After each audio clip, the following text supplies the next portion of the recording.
Welcome to another edition of the Color Pigeons and More TV show, the show that covers all aspects of the pigeon hobby, whether it be racing, performing rollers, flying tipplers, fancy show pigeon, and more.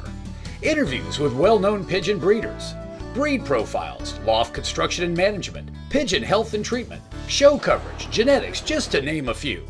Watch, learn, and enjoy. And now let's go to our host, Danny Joe Humphrey, and see what this show is going to be about. Hello, I'm Danny Joe Humphrey with the 4th edition of the Color Pigeons and More TV show. Your full service, all breeds, all aspects of pigeons on the internet. Today we got a great show lined up for you. In our first section, we got an interview with Dorothy Connolly with the Purebred Pigeon magazine. What a work of art. We also have an interview and an explanation in our breed profile this week with Bob Nolan and English Trumpeters. Who would know more about English Trumpeters than Bob Nolan? No one, I imagine. And then I'm going to show you one of my lofts and show you how I come up with the design and how it's worked out real good. And in our second section, we're going to have a real interesting segment with Gary Landry. Gary Landry's from Arcadia Aviaries in Franklin, Louisiana, and he is a dove expert. I mean to tell you, got some good story from him, good information. And then we're going to have our first in a series of genetics information with James Turner, the roller breeder and geneticist. It's going to be good. We don't want you to miss any part of it. In addition, we're going to have some information, a little health tip for your birds. So stay tuned, sit back, and watch the video. Hi, this is Jerry Gagne, Foy's Pigeon Supplies, oldest pigeon supply company in the United States. When Danny Joe approached us about being a part of this great project, we were really excited. If you're looking for pigeon supplies, if you're looking for pigeons, I hope you'll give us a call. Foy's Pigeon Supplies, we're on the internet, just type in Foy's, or if you'd like to call us, it's 1-877-355-7727. Ask about our 204-page all-color catalog. We'd be glad to send it to you. Dorothy Connolly, and she's the editor and I guess the originator of the Purebred Pigeon magazine, which is an absolutely gorgeous magazine. Thank you. Slick finish. I don't know that you could do it any better. Oh, well, thank you. That's lovely to hear. Do you think you could do it any better? Huh? I put a lot of effort into it. Yeah. Well, it's an amazing magazine. I mean, it's a showpiece, really. It's something that you can keep. I got mine. I got them all. And I keep them and I refer back to them and look at the pictures and everything. Because you know, we have to realize that pigeons, it's a visual hobby. And so the magazine is pretty good. I say that my saying is the next thing to be in there is video.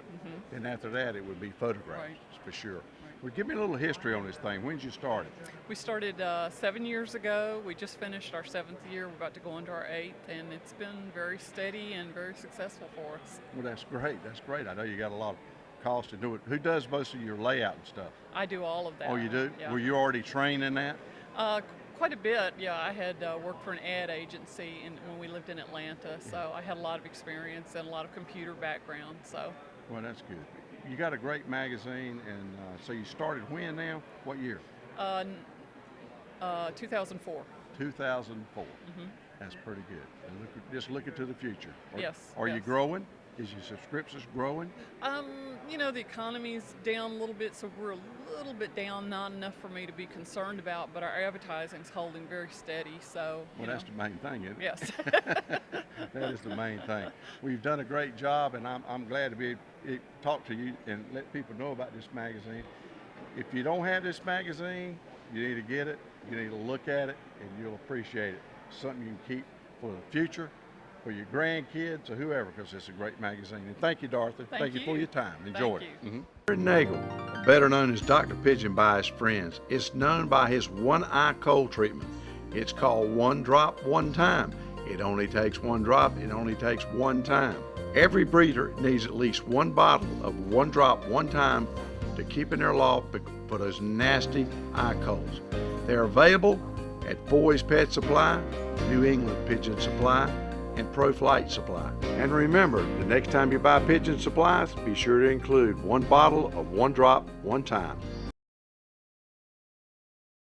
Hello there, this is Bob Nolan talking to you from Louisville, Kentucky.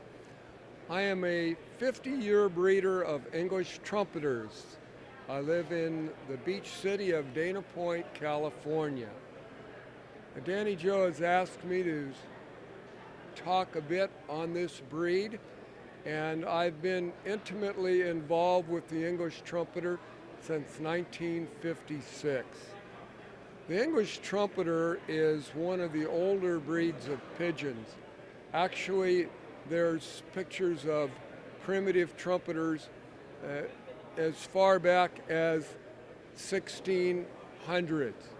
The English Trumpeter, as we know it today, however, is more of a recent creation. The breed pretty much died out during the 1920s in the United States. They were recreated by a man named Paul J. Stephenson and a group of Midwest fanciers that included Urban Bill Meyer, Orville Veeks, H. Gene Darnell, etc. In the 1960s, the breed was exported or imported, whatever is the correct term, to California from the Midwest, where a group of junior breeders under the guidance of adult J. Harvey Gatlin proceeded to improve the quality of the breed. Let's take a look at the English Trumpeter and see what some of the features we're looking for in a good bird. To the uninitiated, the very first thing that seems to come to mind is the huge muffs on their feet. There are few, if any, breeds of pigeons that can rival the English Trumpeter for muff size. They're larger than a man's hand. Now remember, these muffs are only like this during the show season. During the breeding season, they're clipped back to about 1 to 2 inches. The next feature on the bird that is very eye-appealing is the crest. And the crest on the top of the English Trumpeter's head is probably rivaled only by the nun for height and beauty. The most important feature on an English Trumpeter, point-wise, however, is the body. The body demands 20 points. And what we're looking for in the body of an English Trumpeter is a heart shape, like a valentine from the back, with big shoulders and a narrow tail. You're also looking for a wide chest, and you're looking for depth of body from the chest to back. Now this particular bird is a lovely pattern called the bald head. In the bald head, you're looking for a white bib, 10 white flights, and of course, white muffs. This bird has a white tail, which is desirable in most breeds of bald heads. However, in English Trumpeters, bald heads can be either dark-tailed or light-tailed. The light tail is more difficult to achieve, however. Now, the English Trumpeter always ranks among the top 10 in popularity in the Louisville. At the Pageant of Pigeons, it has, for the past 20-some years, been the most popular breed.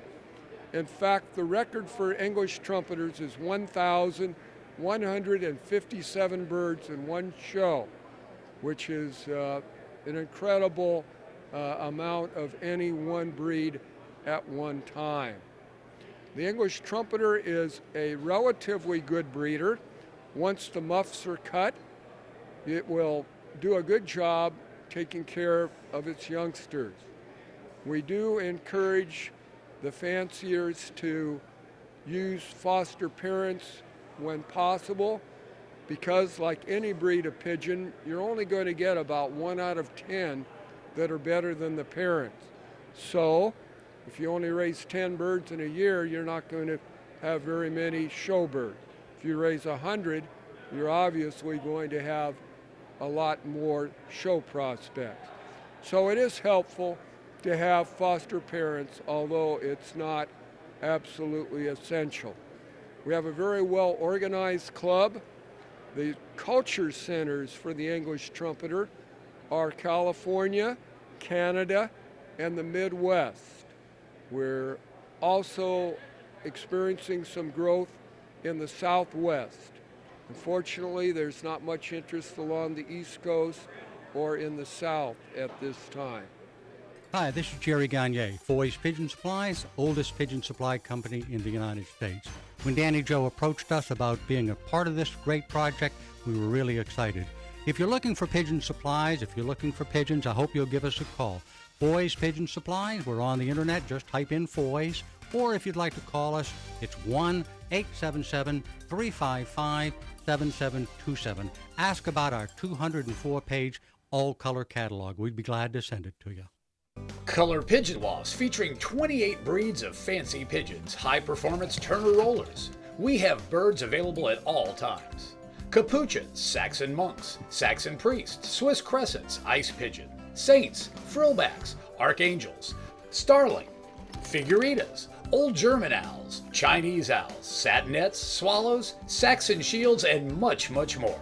For breed availability, visit www.colorpigeons.com. For purchasing, pricing, and shipping info, call toll-free 1-800-527-0918. This is a new loft that I made back in the spring. It's made out of a metal carport. The dimensions of this particular carport is for a single car. It's 12 foot wide, 24 foot long. And as you can see, I have fly pins out on this side of it. And turned out to be real nice. We feed the birds outside. They're on wire, which I really do believe in. Here's a water. Now this one doesn't have a float valve in it yet, but it will. We're running a PVC out there, and we'll have a float valve, so it'll be automatic water. This is the first section. I actually got 4 sections on this side of the building. These are ice pigeons. This particular section's got some moorheads in it, and also it's got a few saints in it. But you can see how nice it is. The birds can come out, sit out in the sun, put some water in there, they can take a bath, and I feed them out there on trays. Breeding season, I feed them twice a day. The rest of the time, I feed them once a day.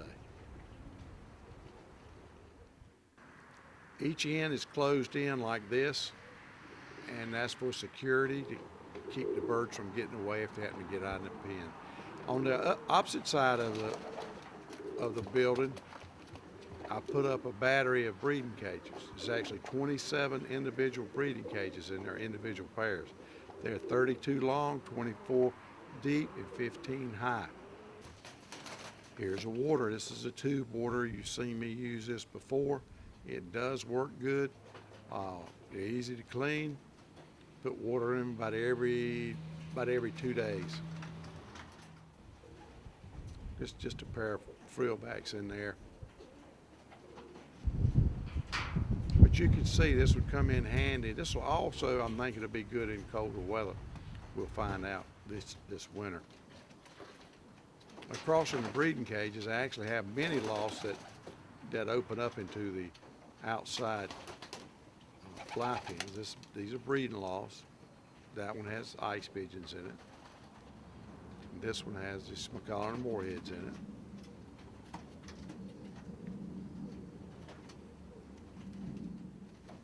And the frillbacks.